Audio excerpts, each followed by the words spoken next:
దేవునికి మహిమ కలుగును గాక. ప్రభు పేరట మీ అందరికి వందనాలు, శుభాలు, మరణాత. ప్రభునందు ప్రియా దేవుని బిడ్డలారా, ఈ ఉదయ కాలం నుండి ఇప్పటి వరకు దేవుడు తోడుగా ఉండి నడిపించి బలపరిచిన దేవదేవునికి ఏమిచ్చి మన రుణం తీర్చగలం? ఏమిచ్చినా కొద్దివే అయి ఉంటుంది. కనుక ఈ ఉదయ కాలం నుండి ఇప్పటి వరకు కాపాడిన ప్రభుకి స్తుతి చెల్లిద్దాం. రండి ప్రార్థన చేద్దాం. ప్రార్థన. సర్వ సృష్టిని నీతిని పరిపాలించుచున్న సృష్టికర్తమైన దేవాని స్తోత్రాలు.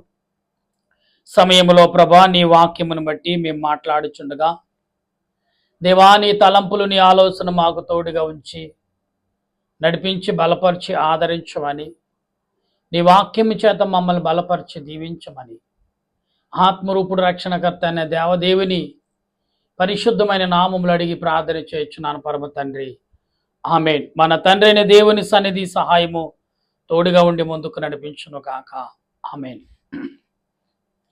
ప్రభునందు ప్రియా దేవుని సంగమ, దేవుని బిడలారా, కీర్తన గ్రంథం 16 అధ్యాయము దేవునిని వెంబడించుట. అసలు దేవునిని వెంబడించే కార్యము ప్రియులరా ఎందుకు 116 అధ్యాయములో యెహోవా నా మొరను నా విన్నపమును ఆలకించి ఉన్నాడు అంటే దేవుడు మొరపెట్టుట, మనం ఆలకించుట అంటే దేవునికి మొరపెట్టడం. ఎందుకు దేవునికి మొరపెడుతున్నారు ప్రజలు? దేని కొరకు మొరపెట్టాలి అసలు ప్రజలు? అసలు మొరపెట్టమని ఎందుకన్నాడు? అడుగుడు ఇవ్వబడును, తట్టుడు తీయబడిన, వెదుకుడు దొరుకును అన్నాడు కదా అని అందరూ అడుగుతున్నారు. అది దాని కారణము, దాని అర్థం అది కాదు. అడుగుడు ఇవ్వబడును, తట్టుడు తీయబడి, వెదుకుడు దొరుకునంటే నువ్వు భయంకరమైన శోధనలో, భయంకరమైన వేదనలో, అపవాదు పాపములో కూరుకుపోయినప్పుడు, అది నీవు బయటికి రావాలనుకున్నప్పుడు రాకుండా అది నిన్ను బంధించుచున్నప్పుడు యెహోవా సహాయం కోరాలి. అన్నీ బాగుంటే పక్కవాడిని చూసి మనం దేవుణ్ణి అడుగుతాం పదే పదే, నాకు దేవుడు అది చేయలేదు, దేవుడు ఇది చేయలేదని. అసలు దేవుడు ఎందుకు చేయాలి? దేని కొరకు చేయాలి? మనకు దేని నిమిత్తం ఆయన మనకు కార్యము చేయాలి? అసలు ఇది ఆలోచిస్తున్నారు ఎవరైనా?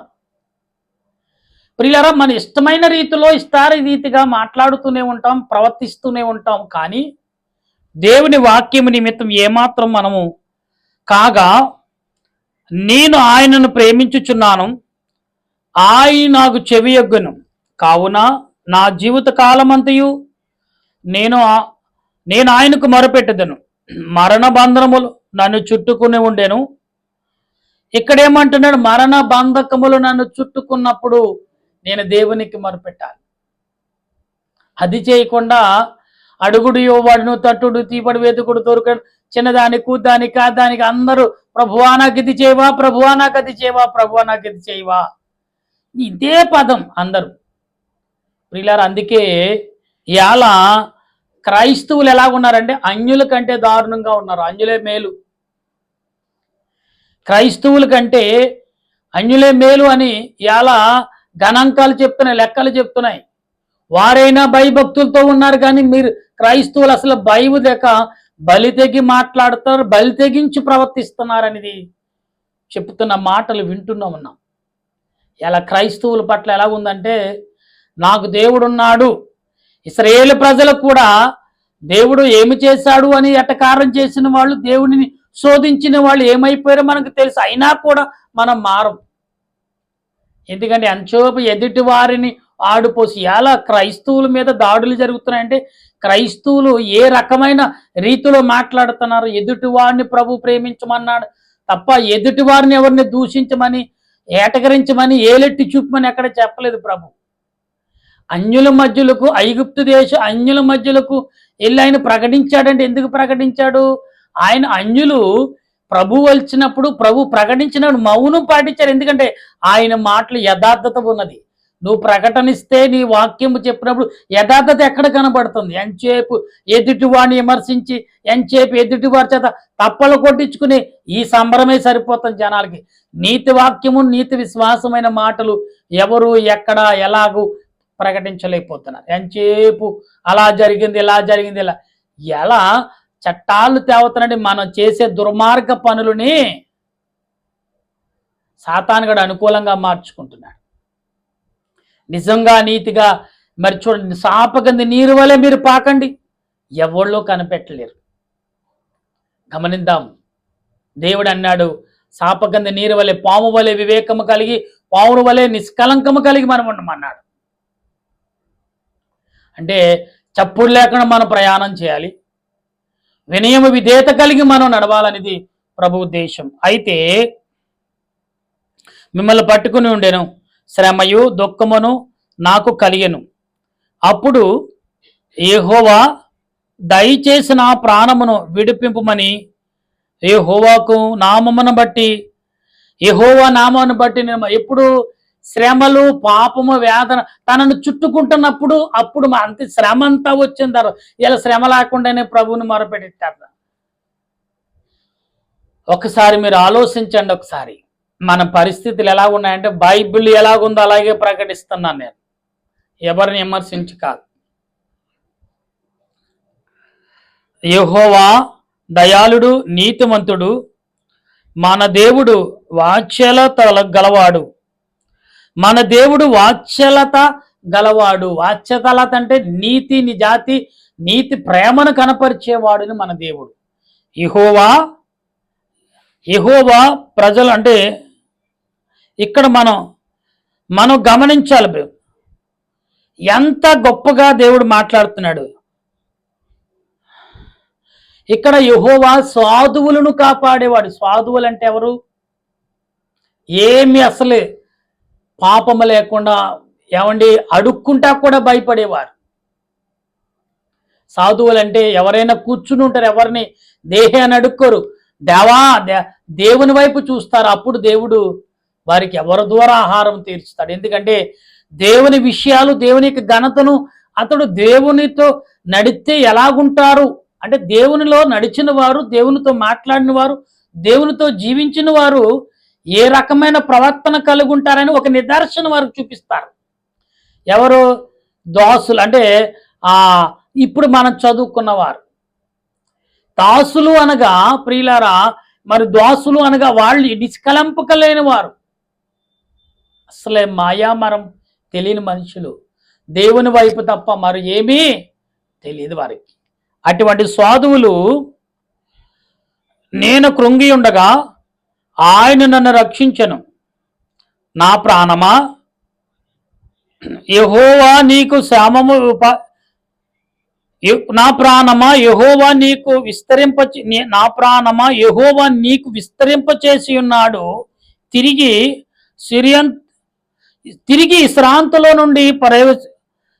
విశ్రాంతిలో ప్రవేశింపు. మరణము నుండి నా ప్రాణమును కన్నీరు విడవకుండా, నా కన్నులను చూడండి, కన్నీరులు విడవకుండా, పడకుండా, కాళ్ళు జారకుండా ఆయన నా కాళ్ళు పట్టుకొనును. ఎందుకంటే సాధు అనే వ్యక్తి ఎలాంటి వాడంటే చాలా ఒరే అనే మాటకు కూడా తప్పుగా భావిస్తాడు. అతడు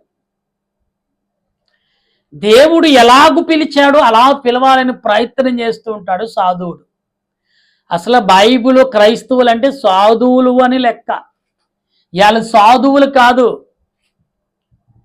ఏమండి అన్యులే సాధువుల్లా ఉన్నారు. ఇవాళ వాళ్ళే తగ్గించుకుని బ్రతికే పరిస్థితులు ఉన్నారు. క్రైస్తవులు మాట్లాడే మాటలు చూస్తే అయ్యి బాబోయ్, చెవులు రక్తాలు వచ్చేస్తాను, అలా మాట్లాడుతున్నారు వీళ్ళు. ప్రియులారా, దేవుడు వాక్యం ఇచ్చాడు, ఇచ్చాడు కదా, వాక్యత ఇచ్చాడు, నోటినిచ్చాడు కదా అని ఇష్టాసరంగా మాట్లాడితే, ప్రవశిస్తే ఆ ప్రవచనాలు పొద్దున నీ మీద కత్తిలుగా మారుతాయి. నీ మాటలు నిన్నే అంతం చేయొచ్చు ఆ మాటలు. ఒకసారి ఆలోచించండి.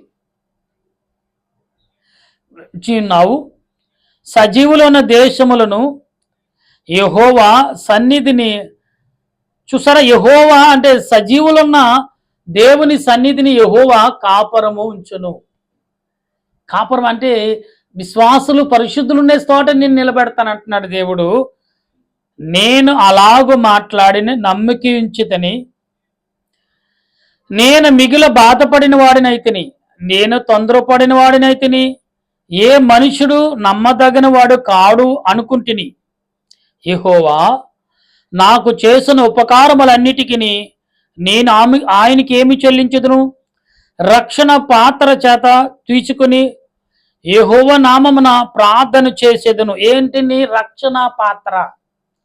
ఇవాళ మనుషులకి విముక్తి కావాలి, ఆశీర్వాదం కావాలి, మేలు కావాలి, ప్రార్థన నడిపింపు కావాలి. అది లేకపోకుండా ఏ మనుషుడు జీవించడం కష్టం. రక్షణ పాత్ర, ఆత్మీయ పాత్ర, జీవం అనే పాత్ర, మేలు కలిగే పాత్ర కలిగి మనం ఉన్నామా? లేదు. ఎందుకంటే మనకు అవసరం లేదండి అవన్నీ అనే పదంలో ఉన్నాం. యెహోవాకు నా మొక్కుబడులు చెల్లించెదను. ఆయన ప్రజల ఎదుట ఆయన ప్రజల ఎదుట నేను నా అర్పణలు చెల్లించెదను. యెహోవాకు నేను అర్పణలు చెల్లించెదను, ఆయన ప్రజల ఎదుట అన్నాడు. ఆయన ప్రజల ఎదుట యెహోవా భక్తుల యొక్క మరణము ఆయన దృష్టికి విలువ కలిగినది. యెహోవా, నేను నిజముగా నీ సేవకురాలు కుమారుడునయున్నాను. నీ సేవకురాలు కుమారుడునయున్నాను. ఎంత శ్రేష్టముగా చెప్తున్నాడు అంటే ఇక్కడ ఈ మాటను బట్టి ఈ 16 అధ్యాయంలో ఇక్కడ దావీదు గారు తండ్రి గారిని క్రియను బట్టి, దావీదు గారి యొక్క తల్లిని బట్టి మాట్లాడుతున్నాడు. దావీదు గారి తండ్రి ఏమో యెషయా భక్తుడు. చూడండి, దావీదు గారి తల్లి ఏమో ఎంతో విధేయత కలిగిన ఐగుప్తురాలైనప్పటికీ దేవుని యందు విశ్వాసం. అందుకే అన్యురాలైనప్పటికీ దేవుని యొక్క ఘనతను, దేవుని యొక్క విలువను ఎరిగినది ఎవరంటే దావీదు యొక్క తల్లి. అందుకే దేవుని ఎదుట క్రైస్తవులు కూడా అలా నడుచుంటారు. అన్యురాలైన ఆమె యెషయా భార్య అయ్యగా 6 7వ వారికి జన్మించి ఆమె దేవుని యొక్క పనిని, దేవుని యొక్క గొప్పతనాన్ని సాటుతుంది. అలా క్రైస్తవులుగా ఉండి మనం ఏమీ ప్రకటించలేం. ఏమండి, యెషయా భక్తుడు చేయలేని పని యెషయా భక్తుడైన భార్య చేసిన, అన్యురాలైన ఆమె చేసిన గొప్ప నడిపింపు, ఆమె పెంచిన కుమారుడే ఈనాడు దేశానికి 150 అధ్యాయాలు అందించిన మహాప్రవక్తగా మనకి కంటికి కనపడుతున్నాడు. అయితే యెహోవా నా కట్లు ఇప్పి, అంటే నీవు నా కట్లు ఇప్పి ఉన్నావు, నేను నీకు కృతజ్ఞత అర్పణలు అర్పించదను. యెహోవా నామమున ప్రార్థన చేసేదను. ఆయన ప్రజల అందరి ఎదుట యెహోవాను ఆవరణములను యెరూషలేము నీ మధ్యలను నేను యెహోవాకు మీ మధ్యన యెరూషలేమును మీ మధ్యనను మ్రొక్కుబలి నేను చెల్లించెదను. యెహోవాను స్తుతించుడి. దేవునికి మొరపెట్టుట అనే మాటలో అసలు ఎందుకు మొరపెట్టాలని మాటను మీకు ముందు ఉంచాను. ప్రియులారా, అసలే మనం ఆత్మీయ సంఘమును, ఆత్మీయ విశ్వాసాలు కలిగి ఏం మాట్లాడుతున్నాం, మనం అసలు తెలిసి మాట్లాడుతున్నాం అంటే ఇక్కడ దావీదు భక్తుడు తన పితరులు చేసిన విజ్ఞాపన, తన పితరులు చేసిన భక్తుల యొక్క క్రియలు. ఈనాడు మన పితరులు చేసిన క్రియ ఎవరో కూడా మా నాన్న అదండి, మా నాన్న ఇదే అని ఎవరు చెప్పరు. నేను కష్టపడి చదివాను, నేను పెద్దవాడిని అయ్యాను అనే వారి చాలా మంది లోకంలో. కానీ తల్లిదండ్రులు పెంచబట్టే కదా ఈనాడు పెద్దవాడు అయ్యావు. ఆనాడే నాకు పిల్లలొద్దు అనుకుంటే పిల్లలు పుట్టగలరా? సంతానం వద్దు అనుకుంటే సంతానం దేవుడు ఇవ్వగలడా? ప్రియులారా, అలాంటి వారు ఎంతమంది లేరు. మేము కలిగిన పాప జీవితం బ్రతుకుతున్నాం, మాకు పుట్టినవాడు పాప జీవితంలో పుట్టకూడదు. ఎందుకు? దేవునికి మేము కల్పించిన ఆయాసం గొప్పది, ఇంకా ఎందుకులే ఆయాసం మేము దేవునికి కలిగించకూడదు అనుకున్న వారు కూడా ఈ లోకంలో చాలా మంది ఉన్నారు.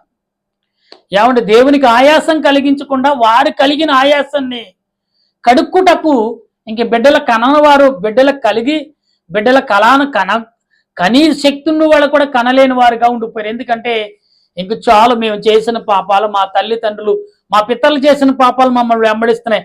తర్వాత ఆ పాపం మేము మా పుట్టే పిట్టలకు మేము ఇవ్వము అని ఇవాళ చాలా మంది కూడా పాప జీవితంలో కలిగిన పుట్టే వారిని పుట్టకుండా చేస్తున్నారు అనేది ఇవాళ క్రైస్తవుల యొక్క గణాంకాలలో కనబడుతున్న విశేషాలు. నిజమే, క్రైస్తవులే అన్యులే కదా, ఎవరైనా కానీ చాలా ఈ పాప బ్రతుకు ఎందుకులే, ఈ స్వార్థమైన బ్రతుకు ఎందుకులే, అసూయమైన బ్రతుకు ఎందుకులే, అన్యాయమైన బ్రతుకు ఎందుకే, మోసకరమైన బ్రతుకులు మన పిల్లలను పెంచగలం. ఏమండి, డబ్బు కోసం మోసం, చదువు నిమిత్తం మోసం, వైద్యం నిమిత్తం మోసం, ఏమండి ఎన్ని రకాలుగా మోసాలు చేయటకు ఏమండి ధనము కొరకు పరిగెలెడుతున్నారు ఈ ప్రజలు. చిన్న జ్వరం వస్తే అని హాస్పిటల్కి వెళ్తుంటే లక్షల రూపాయలు కూడగట్టుకుంటున్నారు. దాని మీద ఒక ఫ్లోర్ మీద మరొక ఫ్లోర్ ఇంటర్నేషనల్ హాస్పిటల్ అని పేరు. ఎవరి కోసం, ఎందుకోసం? నీవు ఈ లోకంలో నీ కలిగిన పేరంతటా పరలోక రాజ్యాలు అక్కడ హాస్పిటల్ పెడతాను ప్రభు, నేను భూలోకంలో ఇంటర్నేషనల్ డాక్టర్ని అంటే కుదురుతుందా? ఆయనే పరమ వైద్యుడు, ఆయనే వైద్యుడికి వైద్యుడు. ఏం చేస్తావు నువ్వు ఈ లోకంలో? సాటి మనిషిని మోసం చేసి నీ పిల్లలకి ఏమిస్తున్నావు? మంచి ఆరోగ్యం ఇవ్వట్లేదు. పాపమైన భీతి బతుకుతో పాపమైన ఆనందము సంపాదనతో నీ పిల్లల్ని పెంచుకుంటున్నావు. వాడు రేపొద్దున ఇవాళ చాలా మంది, నేను అంటున్నాను అనుకోకండి, అందరూ క్రైస్తవులే కాదు, ఇవాళ క్రైస్తవులు ఎక్కువ పాప బతుకులు బ్రతుకుతున్నవారు. అన్యులే భయపడుతున్నారు దేవుడే పక్కన. అందుకనే ప్రతిసారి లంపలు వేసుకుంటూ వాళ్ళు మడికట్టి ఎంతో భక్తితో భయముతో ప్రలుగుతున్న విషయాలను మనం తప్పు పడతాం. మొదట తప్పులో ఉండి బ్రతుకుతున్న మనము క్రైస్తవులు. అందుకే క్రైస్తవుడు అనుకుంటా కూడా అర్హత లేని మనుషులుగా మిగిలిపోతున్నాం. జాగ్రత్త. అబ్బో క్రైస్తవులు మేము బాప్తీసం తీసుకున్నాం, మేము దేవాలయంకి వెళ్తున్నాం, ప్రతి నెల రొట్టి ద్రాక్షారం తీసుకున్నాం, పేరుకి తీసుకుంటున్నాం. కానీ క్రైస్తవుడు ఏ రకంగా సాధువు వలె ఉండమంటున్నాడు దేవుడు. సాధువు అంటే ఎలాంటి వాడు? చీమకు కూడా హాని చేయడు సాధువు అనేవాడు. ఎస్, ఇవాళ నిజంగా గరులు అనేవారు అంటే తపస్సు చేసేవారు మునులు అంటారు. తర్వాత గరులు కూడా అంటారు వాళ్ళని. ఆ మునులు దేని కొరకు తపస్సు చేస్తారని, దేవుడు ఏ శక్తి కలిగి ఉన్నాడు, ఏ రూపం కలిగి ఉన్నాడు తెలుసుకుంటాక తపస్సు చేస్తారు. వారు కొన్ని సంవత్సరాల నుండి మంచినీళ్ళు అన్ని మానేసి అడవుల్లో కొండ ప్రదేశంలో దేవునిని కనిపెడుతూ ఉంటారు. దేవుని శక్తి ఎంత గొప్పది అని. ప్రియులారా, అందుకే అఘోరులు అంటారు కదా, అఘోరులు అంటే వారు ఒక తపస్సు చేసేవారు. ఇలా అఘోరులు అంటే అందరూ వస్తున్నారు.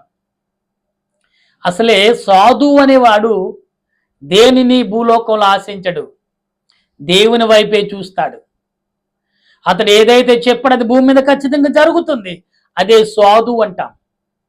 అందుకని ప్రియులారా, ఇవాళ ప్రతివాడు సాధువు అనుకుని జీవించేవారులారా, ఎందుకయ్యా ఇంకా ప్రభువును మోసం చేస్తారు? ఇంకెందుకయ్యా దేవుణ్ణి మోసం చేస్తారు? ఇంకా చాలు, ఆపండి మీ మోసాలు. అది నా మట్టుకు నేను కూడా అందులో నేనైనా ప్రత్యేకంగా గొప్పదనం కలిగి ఉన్నాను అనుకోకూడదు. ప్రియులారా గమనించండి, అది నాకు కూడా వర్తిస్తుంది. సాధు అంటే ఎదుటివారిని ప్రేమించి, ఎదుటివారిని గౌరవించి, ఎదుటివారి పట్ల విధేయత కలిగిన వాడిగా ఉండేవాడు. అవసరమైతే కింద కూర్చుని పెద్దవాడైనా అవతల వారు గౌరవించి, ఇతడు తగ్గింపు గుణం. అందుకే ఇతడు ఎంత గొప్పవాడని కాదు, భూమి మీద నేను తగ్గించి జీవించాలి, అదే నా తండ్రికి ఘనత అనుకునే ప్రతి వాడు కూడా ఏ రకమైన జీవితం కలిగి ఉంటాడో తెలుసా? స్నేహితులారా, దేవుని బిడ్డలారా గమనించండి ఒకసారి. మనం ఆలోచన కలిగి ఉండాలి ఒకసారి. దేవుడే మాట్లాడుతున్నాడు ఈరోజు నీతో నాతో. దేవునిని మొరపెట్టి కనిపెట్టే విశ్వాసం ఎందుకు మొరపెట్టాలి, దేని కొరకు మొరపెట్టాలనే అంశంలో మీతో మాట్లాడితే మనం సాధు వలె ఉండాలంటే దేవునికి మొరపెట్టాలి. అటు దీవెన ఆశీర్వాదం దేవదేవుడు మనందరికి అందించును గాక. ఆమేన్. దయగల తండ్రి, ప్రేమగల రక్షక, నీకు వందనాలయ్యా. దేవునిని మొరపెట్టుట అనే మాటలు, దేవునిని వేడుకునుట అనే మాటలు ఎన్నో అవసరాలు. నిజమే దేవా, క్రైస్తవులుగా ఉండి నిన్నే మోసం చేస్తున్నాం, మోసమైన బ్రతుకుతూ జీవిస్తున్నాం. క్రైస్తవుడంటే మోసము లేని వాడిగా ఉండాలి. నాయన తీర్పులోకి వెళ్తానన్నప్పుడు నీలో సాక్ష్యం ఉందో లేదో వెతకాలి ప్రభా. సాక్ష్య బ్రతుకు కావాలి. ఈనాడు సాక్ష్యం అనే బతుకులు లేకుండా ప్రతి మనుషుడు సాక్ష్యం లేకుండా జీవిస్తున్నాడు. అటు జీవితంలో ప్రతివాడు సాక్ష్యం కలిగి జీవించగల కృపను నాకు, నా దేశ ప్రజలకు, నా దేశ పెద్దలకు, నా దేశం యొక్క ప్రధానుల, ముఖ్యమంత్రుల, నాయకులకు, 30 రాష్ట్రాల ప్రజలకు, 160 కోట్ల ప్రజలు, నా దేశ ప్రజలు అందరూ నీ కంటి మీద నీ కంటిలో, నీ కని ఎదుటున్నారు. నీ ఆలోచన, నీ రెక్కల నీడలో ఉన్నారు. వారందరూ నీ చేతులకు అప్పగిస్తున్నాను. దీవించండి, ఆశీర్వదించి బలపరచండి. సంపూర్ణమైన స్వార్థం, అసూయ లేకుండా నీతి, నిజాతి, సాధు గుణము కలిగి ప్రార్థించే కృపను, వేడుకునే కృపను, వెంబడించే కృపను, జీవించే కృపను నా దేశ ప్రజలందరికీ అనుగ్రహించి నీ దీవెన ఆశీర్వాదం అందించమని క్రీస్తు నామమున అడుగుచు ప్రార్థన చేయుచున్నాను పరమ తండ్రి, ఆమేన్. మన తండ్రి అయిన దేవుని కృప, త్రియేక దేవుని సన్నిధి, సహాయము ఇప్పుడు ఎల్లప్పుడు సదా తోడుగా ఉండి ఆయన రాకడకు సిద్ధపరచును గాక. ఆమేన్, ఆమేన్, ఆమేన్. మీ అందరికీ వందనాలు. మరణాత.